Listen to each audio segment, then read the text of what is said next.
Je tiens à dire qu'il y a une prise de conscience au niveau de mes anciens collègues du département d'État américain avec lesquels je garde toujours le contact.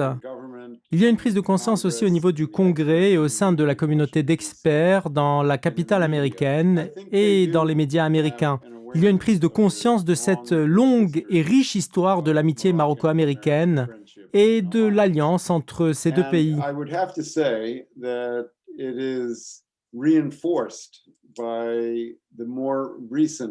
Je peux dire que cela s'est renforcé avec l'évolution récente des relations bilatérales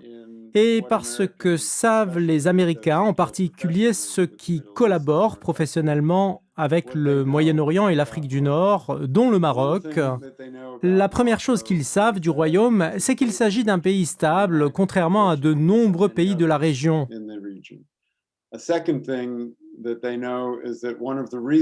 La deuxième chose qu'ils savent est que l'une des raisons de cette stabilité au sein du Royaume est que le gouvernement marocain a toujours été disposé à mettre en œuvre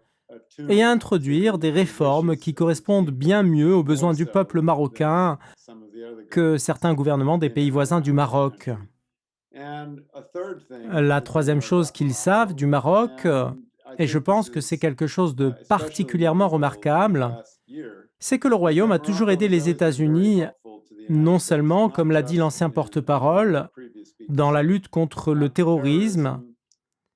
mais aussi dans la promotion de la paix dans toute la région, y compris la paix entre les Arabes et Israël,